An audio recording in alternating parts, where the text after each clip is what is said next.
할렐루야. 아멘. 여러분 요즘 보면은요, 참 사람과 사람 사이의 관계를 맺는 방법들이 굉장히 다양한 거 아십니까? 예전에는요, 사람과의 관계를 맺는다 한정되어 있었어요. 왜냐? 내가 걸어가는 곳 그 범위 안에서, 범주 안에서만 어떤 대인 관계를 맺을 수가 있었기 때문이죠.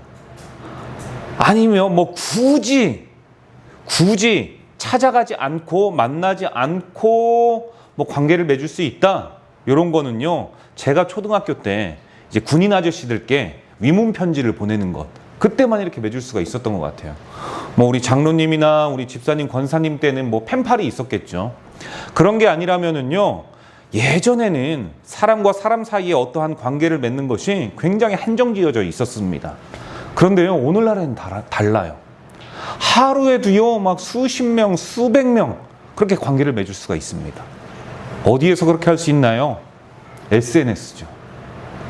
저 2억 마리 외국에 있는 사람도요, 여러분 서로 소통할 수가 있어요. 처음 보는 사람의 그 이야기를 듣고 여러분 좋아요를 누를 수가 있더라고요. 그러니까 사회가 발전하면 발전할수록 다양한 사람들과 다양한 호흡, 다양한 관계를 맺을 수 있다는 게 이 발전된 시대를 살아가는 우리들의 모습인 것 같습니다. 또 거기에 맞춰서 우리는 또요, 그게 최적화되어 있어요. 그렇게 살아가는 것이 당연한 듯 살아갑니다. 그런데 가만히 보고 있자면 여러분, 그 관계가 우리가 신뢰할 만한 진정한 관계라고 이야기를 할 수가 있을까요? 아마 아닐 겁니다. 그 관계는요, 신뢰할 만한 관계라고 이야기할 수가 없어요. 깊은 관계가 아니지요. 수많은 사람들이요, 그렇게 많은 사람들과 관계를 맺고 여러분 그 맺은 관계가요, 광범위하게 커지잖아요. 그럼 그걸 또 부르는 명칭이 있더라고요. 인플루언서다. 여러분, 그렇게 된다고 해서, 그렇게 유명해진다고 해서 그 삶이 잘 사는 것이냐? 그렇지 않는 것 같아요. 정말 이제는요, 세상을 의역하면은 진짜 위아더 월드죠. 하나예요. 그냥요, 이 나라 저 나라가 아닙니다. 소통의 벽이요, 소통의 장이요, 다 무너졌어요. 그래서요, 어느 나라든지 다 이야기할 수가 있지요. 그런데 이렇게 되면 될수록, 많은 사람들과 함께 어울리면 어울릴수록 여러분 발전한 학문이 있습니다. 첫 번째로 심리학이고요, 두 번째로는요, 정신 분석학이에요. 이 내용들을 세 가지로 정리하면 이렇습니다. 물어보면요, 전혀 다른 대답이에요. 우리가 알고 있는 것과는. 연결은 많지만 관계는 얕대요. 소통은 있지만 거기에 이해는 없다라고 이야기를 합니다. 또 단톡방에 함께 있는 것 같지만 실제로는요, 철저히 외롭게 고립이 되어 있대요. 여러분, 수많은 사람과 함께 연결이 되어 있지만 고독사의 특징은요, 이 땅 위에서의 운명을 달리하고 나서 최소 일주일 후에나 발견할 수 있대요. 참 아이러니하지요. 현재 우리가 살아가고 있는 세상은 관계가 풍성한 것 같지만, 그렇게 보이는 것 같지만 실제로는요, 관계가 점점점 무너지고 있는 그 시대라는 거. 그래서 사람들이 더 예민해지고 더 쉽게 상처받고요, 더 쉽게 돌아서 버립니다. 그런데 여러분, 이것이 단순히 사회적인 현상으로만 볼 수가 있느냐? 그렇지 않더라고요. 이게요, 그대로 교회 안에도요, 투영이 되어 있습니다. 이 문제는 교회도 동일하게 겪고 있는 문제지요. 우리가 함께 모여서 예배를 드리는 것 같지만 하나 되지 못합니다. 같은 자리에 있지만 그렇다고 같은 마음은 아니죠. 여러분, 똑같을 수는 없습니다. 사람과 사람들이 살아가는 환경과 처해진 상황이 다르기 때문에 여러분, 다를 수는 있어요. 그런데요, 하나님을 향한 마음, 그것은 틀리면 안 되죠. 상황은 다르고 환경은 다를 수 있겠지만 다른 것과 틀린 것은 완전히 다른 겁니다. 우리가요, 무엇으로 하나가 되어야 되느냐? 이 예배가 하나님이 주인이십니다. 그리고 저는 당신께 예배 드리는 주의 종입니다. 이 마음으로 드리는 것, 이거 하나만은 같아야 되는 거예요. 우리가 예배에 올 때 몇 번 말씀을 드렸습니다. 우리가요, 여러 가지 마음들과 복잡 미묘한 심정들, 감정들 다 가지고 주님 앞에 나와가지고요, 이 마음 해결해 달라고 해요. 여러분, 그러면요, 우리가 다시 한번, 그러니까 원초적으로 생각해 봐야 될 것, 이게 예배인가요? 우리가 여러 가지 복잡 미묘한 심정들, 현재 처해져 있는 그 위기들, 막 그 간절함들 다 가지고 와가지고 예배를 드리는데, 이게 하나님을 향한 신령과 진정의 예배가 아니겠죠. 이건 거래죠. 제가 나왔사오니 제 마음은 이렇고요, 처해져 있는 상황과 현실은 이렇습니다. 주님, 당신은 전능하시다라고 말하지 않습니까? 이 마음 좀 해결해 주세요. 여러분, 이게 예배가 될까요? 모든 말씀은 듣고 있지만, 모든 찬양은 하고 있고, 기도하고 있고, 성경을 읽고 있고, 하나님 앞에 예물 드리고 있지만, 그것을 우리가 성례로 예배라고 이야기를 한다면, 이 예배 가운데에 우리가 하나님을 높여드리는 마음은 없는 거잖아요. 그러니까 예배란 무엇이냐? 이건 여러분, 예배학에서 나와 있는 정의예요, 정의. 그러니까 제 이야기가 아니라 예배학에서 정의로 내린 겁니다. 예배란 하나님의 자녀인 저와 여러분이, 성도가 주님 앞에 나와서 엎드리는 거예요. 상황과 처지 그거 다 뒤로 해놓고 하나님 한 분만 바라봅니다 했을 때, 하나님이 우리 안에 주시는 평안, 샬롬, 은혜, 이걸 값없이 받는 거예요. 그렇게 되잖아요. 우리 안에 내 상황 배경은요, 바라보는 관점들이 달라지는 것이죠. 받기 위해 드리는 예배가 아니라 높이기 위해 드리는 예배였더니, 하나님께서 도로 당신의 자녀들에게 무엇인가를 주더라. 그리고 그 문제는 해결이 되더라. 해결이 안 돼도 상관없고, 여러분, 이게 예배라는 거죠. 그런데요, 이 마음이 없다라는 거예요, 요즘에. 다른 생각을 품고 있고 다른 마음을 가지고 있으니 우리의 예배는요, 어쩌면 전혀 이상한 가치관으로 휩싸인 예배가 되고 있다라는 거. 오늘 본문이 바로 이러한 상황에 놓여 있는 교회를 향해 말씀하고 계시는데요. 여러분, 제가 다시 한번 읽어볼게요.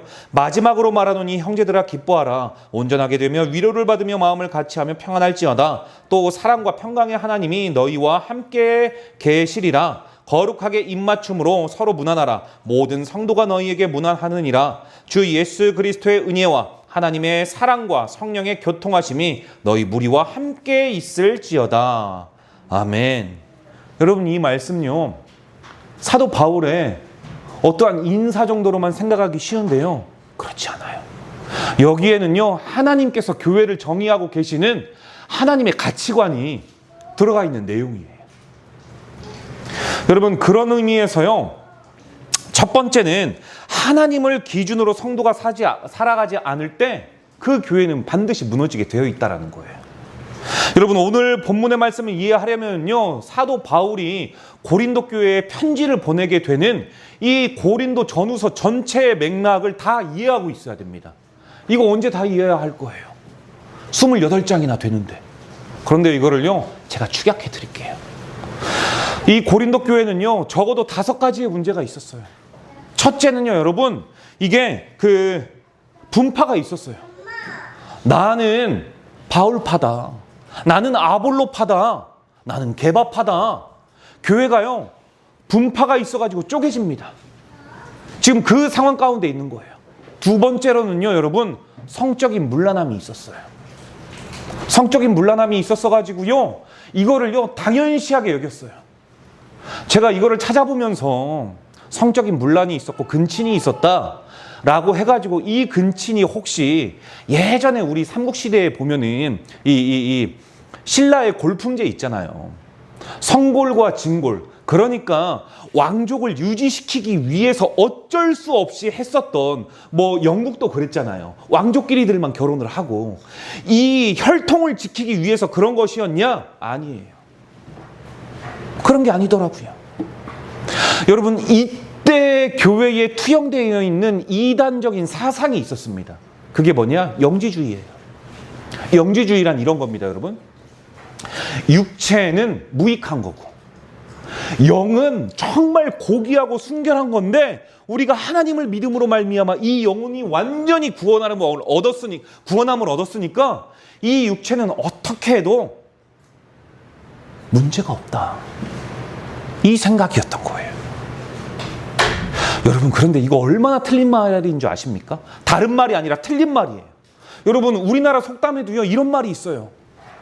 몸 있는 곳에 마음이 간다고. 마음 있는 곳에 몸이 간다고. 무슨 말이에요? 영과 육은 분리할래야 분리할 수가 없는 거죠. 여러분, 마음은 저곳에 있는데 몸이 여기 있다고 한들 그게 온전한 예배가 될 수 있을까요? 몸이 여기 있다면 우리의 영혼 또한 여기 있어야 되는 것인 줄 믿으시길 바랍니다. 그게 예배예요. 예전에 김창옥 씨가요, 그러니까요, 이렇대요. 여성들이요, 구천을 떠돈대요. 그 구천을 떠도는 장소가 예배는 드리고 있는데 마음은 어디 있는 줄 아십니까?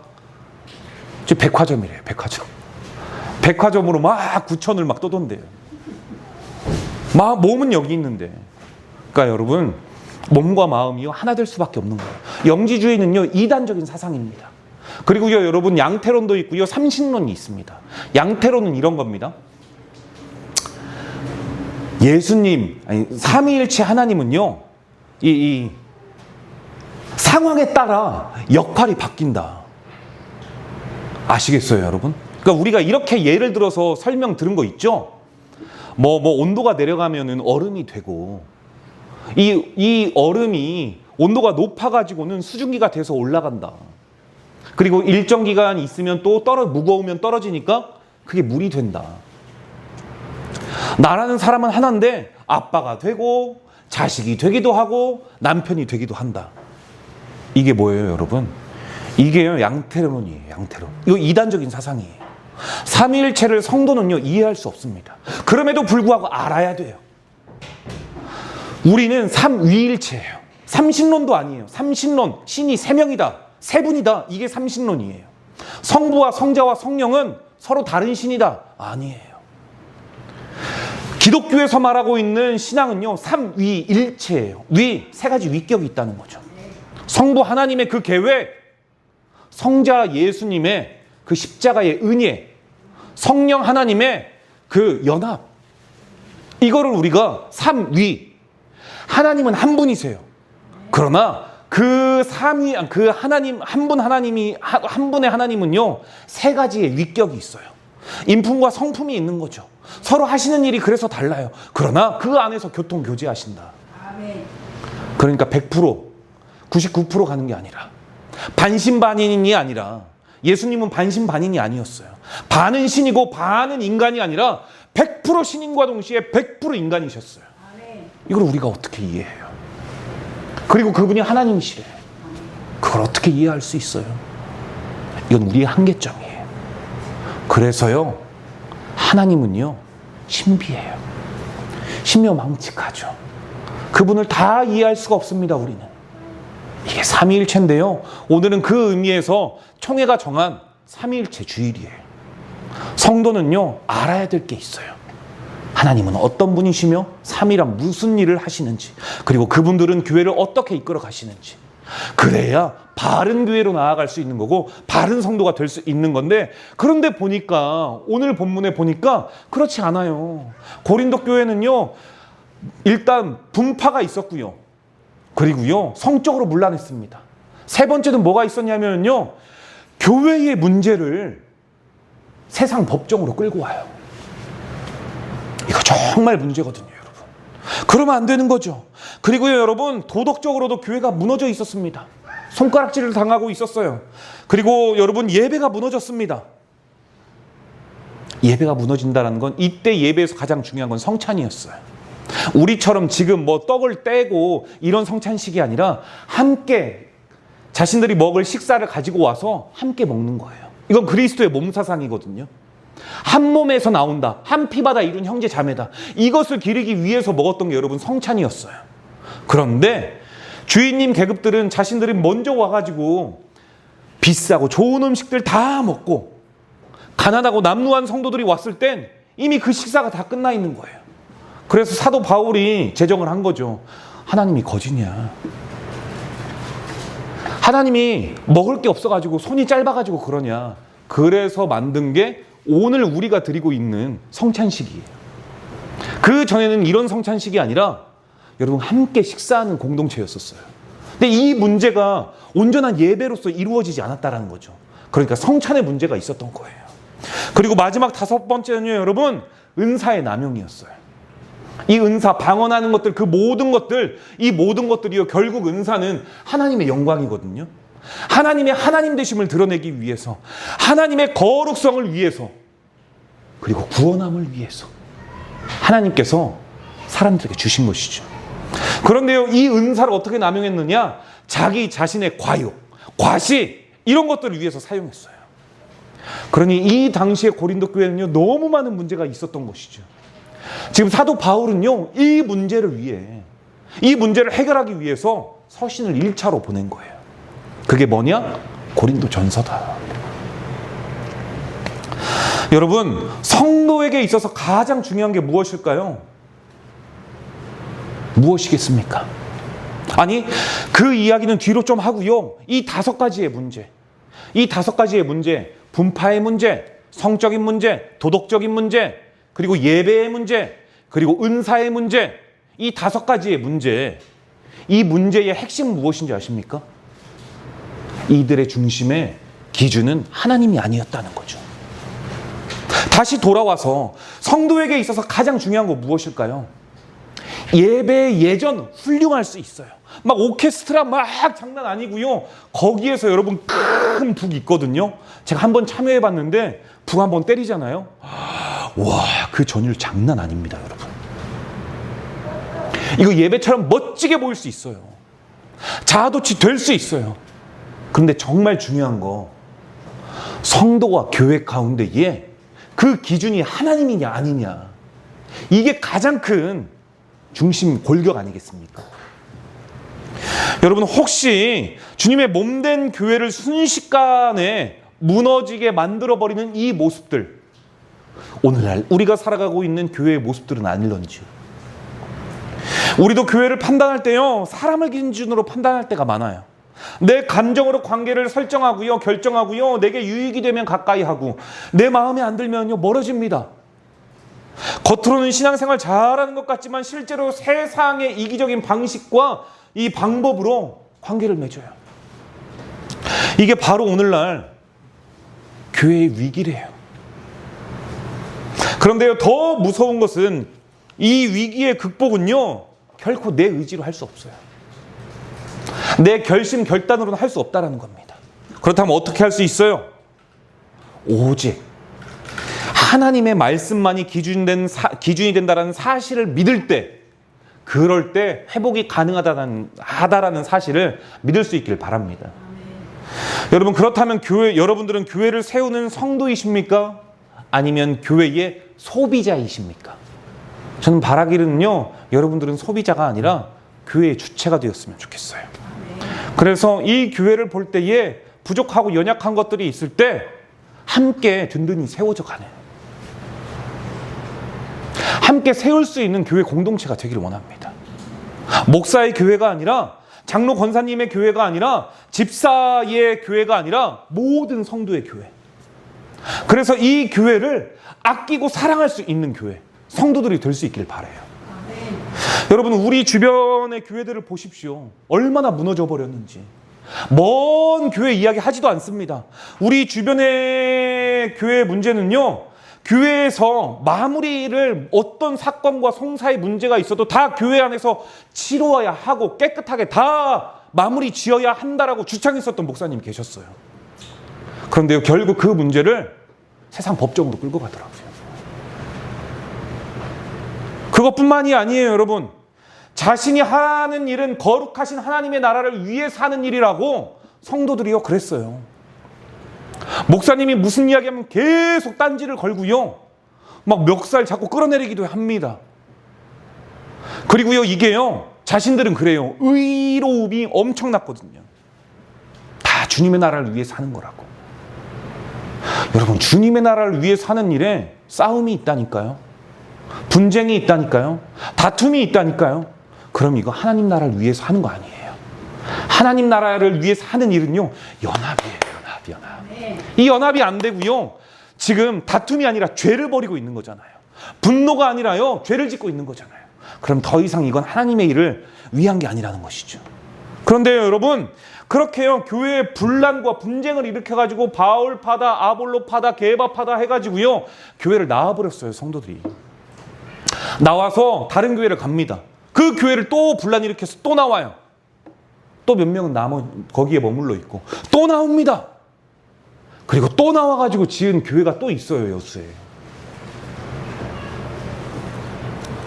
여러분, 그렇게 쪼개고 쪼개서 나온 교회가 온전할 수 있을까요? 아무리 새롭게 교회를 다시 시작하고 세상의 법정을 통해 시시비비를 공정하게 가린다 할지라도 결국 성도와 교회는 하나님께서만이 기준이 되지 않는다면 그 교회는 무너질 수밖에 없어요. 여러분, 그러니 이 사실을 기억할 수 있기를 바랍니다. 두 번째인데요, 하나님은 무너진 교회를 관계로 다시 세우세요. 여러분, 사도 바울이 1차 고린도 교회에 서신을 보내면서요, 어떠한 마음으로 보냈을까요? 적어도 통탄한 심정, 눈물로 우는 그 마음으로 서신을 보내지 않았겠습니까? 이 마음이었겠죠. 적어도 바울이 그러한 마음을 안고 고린도전서를 보내서 고린도 교회 성도들을요, 따끔하게 혼냈어요. 그런데 그들 정신 차렸을까요? 정신 차리지 않았을까요? 정신 차리지 않아요. 정신을 차리기는커녕 더 심해졌습니다. 거짓 사도들이 교회에 들어와가지고요, 사도 바울을 막 모함하는 거예요. 말도 잘 못한다. 바울 가짜다. 제 말은 믿지 마라. 거짓 사도다. 바울이 그 말에 성도들이 그 말이 미혹돼가지고요, 바울을 의심하고 배척하고 반목하고, 그러니 교회가 어떻게 되겠어요? 교회는 신뢰인데 신뢰가 깨져버렸어요. 신뢰가. 여러분, 이러한 상황을 인간적인 눈으로 보면요, 사도 바울 어떻게 해야 될까요? 지겹다. 답이 없다. 답답하다. 이제 손 놔버려야지. 도저히 내가 여기는 어떻게 할 수가 없겠다. 이렇게 하고 돌아서야 되는 게 맞죠. 그런데 사도 바울은요, 그러지 않아요. 사도 바울은요, 고린도 교회를 포기하지 않습니다. 왜 포기하지 않을까요? 정답은 간단해요. 하나님이 포기하지 않으니까요. 사도 바울은 종일 뿐이에요. 사도 바울이 포기하지 못하는 건 자신의 주인이신 하나님께서 이 교회를 포기하지 못하는 거예요. 그러니 어떻게 해요? 종놈이 하나님의 자녀들을 섬겨야죠. 그래서 포기하지 못하는 겁니다. 하나님께서 바울의 가슴에 눈물을 주셔가지고 다시 펜을 잡게 하십니다. 그리고요, 편지를 다시 쓰게 하세요. 그게요, 바로 고린도 후서예요. 그게 고린도 후서죠. 여러분, 우리 하나님께서는요, 무너진 교회를 관계로 다시 세우시는 분이심을 믿으시길 바랍니다. 그런데요, 하나님은 그러하신 분이신데도 불구하고 우리는요, 너무 쉽게 관계를 끊어요. 말 한마디에 상처받았다고 담을 쌓고요, 내 마음에 들지 않는다고요, 판단하고 정죄합니다. 그런데 여러분, 우리 하나님은 어떠셨을까요? 자녀라는 관계 때문에요, 저와 여러분을 포기하지 않으세요. 어떠한 상태였는데 우리를 포기하지 않으셨을까요? 어떠한 상태였냐면요, 저와 여러분이 죄인 되었을 때, 하나님과 원수 되었을 때, 우리 주님은요, 그럼에도 불구하고 저와 여러분을 포기하고 잘라내지 않으셨어요. 포기하지 않고 잘라내지 아니하셨죠. 오히려 십자가의 사랑과 희생으로 하나님과 우리 사이에 막혀 있었던 담을 무너뜨려 버리십니다. 여러분, 이런 분이 어디 있어요? 하나님과의 관계가 먼저 회복이 되어야 우리가 살 수 있는 길이니까요. 그래서 그러신 거예요. 그 하나님께서는요, 이 고린도 교회뿐만이 아니라 오늘을 살아가고 있는 세상 모든 교회들, 우리의 눈에 보이는 모두 유형교회 가운데에 하나님께서는 이 마음으로 오늘도 교회의 예배를 회복하기를 원하시고 성도들을 바라보고 계세요. 여러분, 그렇기 때문에 바라기는 완벽하지 않는 우리의 판단과 정죄하던 마음을 내려놓고 주님께서 우리를 대하셨던 것처럼, 그리고 그 관계를 다시 회복시킬 수 있는 오늘의 교회가 되기를 원하고 저와 여러분이 되기를 원합니다. 하나님과 우리 사이의 관계가 그분의 사랑으로 말미암아 다시 회복이 된 것처럼 우리도요, 교회 안에서, 우리도요, 세상 안에서 이 관계를 회복해야 돼요. 서로 용인하는 것, 서로 배려하는 것. 그럴 수밖에 없었지 생각하는 것. 그게요, 관계를 회복시키는 길이더라고요. 마지막 세 번째인데요, 여러분. 교회는 삼위 하나님 안에서만 온전해질 수 있다는 겁니다. 그렇다면 여러분, 이 찢겨진 관계를 회복하고 온전한 교회가 되게 하는 비결이요, 오늘 본문 13절에 있어요. 제가 한번 읽어볼게요. 주 예수 그리스도의 은혜와 하나님의 사랑과 성령의 교통하심이 너희 무리와 함께 있을지어다. 여러분, 이건요, 삼위일체예요. 삼위일체. 삼위일체 연합, 공동체성, 이거를 지금 말씀하고 있는 겁니다. 여러분, 우리요, 서두에 말씀드렸지만요, 삼위에 대해서 완벽하게 교회는 알 수가 없습니다. 어떻게 할 수 있겠어요? 아니, 하나님은 한 분이시라며. 근데 성부와 성자와 성령으로 존재해? 이거 말장난이야 뭐야? 이해가 안 되죠. 어떻게 이해가 되겠어요, 여러분? 그걸 이해하려고 나온 게 삼신론, 양태론. 아니다, 원래 신은 하나다. 유일신, 일신론. 일신론은 어디에 있습니까? 우리가 잘 알고 있는 유대교, 우리가 잘 알고 있는 이 모하마드 이슬람교, 이거고요. 여러분, 삼위의 하나님이세요. 우리가요, 그럼에도 이렇게 삼위일체를 완벽하게 이해할 수 없지만 알아야 된다라고 말씀드렸어요. 여러분, 성부 하나님의 사랑은요, 관계의 시작입니다. 우리가 아직 연약할 때 하나님께서는요, 먼저 저희에게 그 사랑을 부어주셨어요. 성부 하나님의 사랑이죠. 관계의 시작이죠. 성자 예수님의 은혜는요, 관계의 회복이에요. 우리의 죄악으로 인해서 하나님과 죄인 되었을 때에 이 관계를 어떻게 회복하셨습니까? 십자가의 은혜로, 십자가의 죽으심으로. 나 같은 죄인을 조건 없이 살리신 게 바로 십자가의 은혜죠. 우리 중심에 있는 거룩함이 회복되고 비로소 타인을 용납할 수 있는 것은요, 이것 때문이에요. 그래서 사도 바울은요, 가장 먼저 은혜를 선포하고 있는 거거든요, 지금. 그리고요, 여러분, 성령 하나님의 교통하심은요, 관계의 지속입니다. 성도에게 있어서 교통이란 뭘까요? 이게 헬라어로요, 코이노니아예요. 연합이에요, 연합. 그러니까 성령 하나님을 연합과 소통이라는 측면에서 해석을 하자면, 성도와 교회에 성령 하나님께서 임하시면 성령의 은사를 받았다고 자기과시하는 일이 없어지는 거예요. 막혔던 소통의 문이 열린다라는 사실을 여러분 믿으시길 바랍니다. 네. 여러분, 그러니까 몇 번 말씀드렸습니다. 내가 내 신앙이 연약하면요, 이거를 통해서 여러분 신앙에 살을 채우는 거예요. 근육을 채우는 거고요. 든든하게 해야 돼요. 어디 다른 사람 말 듣지 마세요. 어디 봐가지고 당신 이번 여름에 진짜 물 조심해.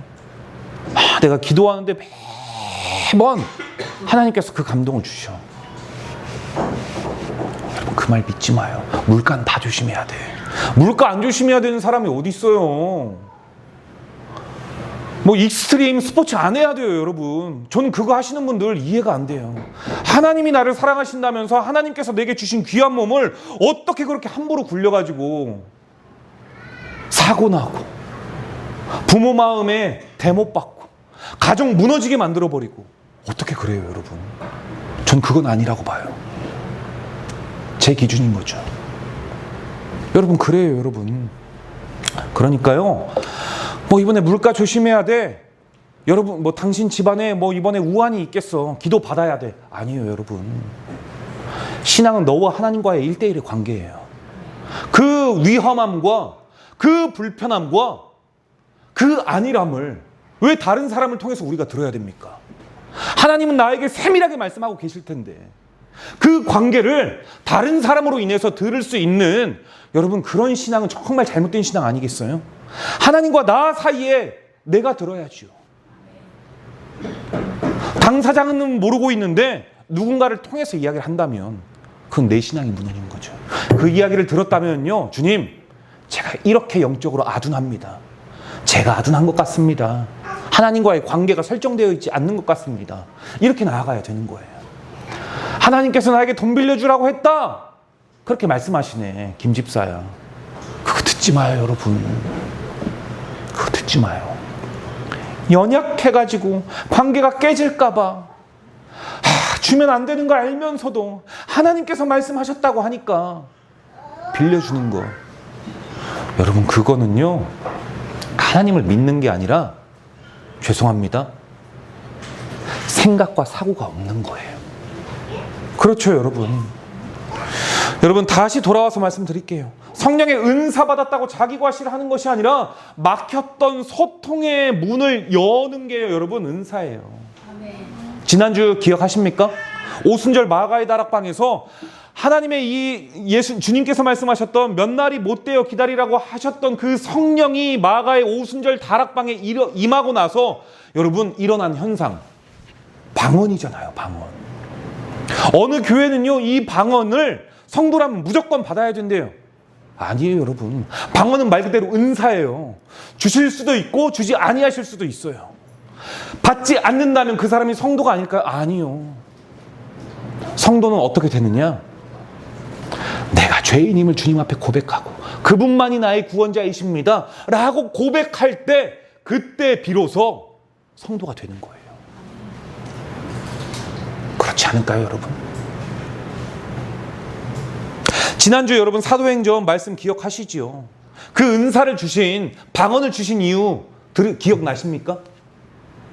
바벨탑 사건으로 인해 이 언어가 하나였던 그 세상 가운데에 바벨탑 사건으로 하나님보다 더 높아지려고 했었던 그 욕심, 그 교만으로 하나님께서 언어를 다 흩어버리셨잖아요. 흩어버린 많은 사람들 가운데에 이 방언을 통해 오순절 마가의 다락방에서 성령의 은사를 받은 자들이 여러분 그 나라 언어로 이야기를 하는 거예요. 그러니 막혔던 담이 무너진 거 아니겠습니까? 저 사람 내가 물고기 잡는 사람으로 알고 있었었는데 외국말을 하네? 그것도 내가 살아가고 있는 본토의 말을 해. 그리고 서로 소통하는 거죠. 그리고 복음을 전하는 거죠. 이건 사랑이죠, 여러분. 소통하기 위해서 주신 거예요. 그래서요, 여러분, 그래서 기독교에서 하나님은 혼자 계시는 분이 아니지요. 그 하나님은 이렇게 소통하셨잖아요. 교통교제하셨잖아요. 그게 교회의 목적이에요. 교회는요, 혼자 신앙생활을 할 수가 없어요. 이 삼위일체의 모습은 성도의 모습이어야 된다는 거예요. 교회는요, 절대 TV로 혼자 예배드릴 수 있는 곳이 아닙니다. 세상의 상위의 하나님께서도요, 서로 교통교제를 하셨어요. 그런데 성도인 우리가 무엇이라고 혼자 예배를 드립니까? 이거는 하나님을 인정하지 않는 꼴이죠. 교회는요, 이 모습이에요. 연합하고 교통 교제하는 것. 그렇게 할 때 교회는요, 여러분, 교회의 모습이 살아나는 거예요. 그게 바로요, 교회를 다른 말로 연합하는 공동체라고 하는 거고요. 교제하는 공동체라고 하는 거고요. 그것을 이 시대에 유대인들이 모두 다 알아들을 수 있는 언어로요, 코이노니아라고 한 거예요. 연합, 소통, 교제.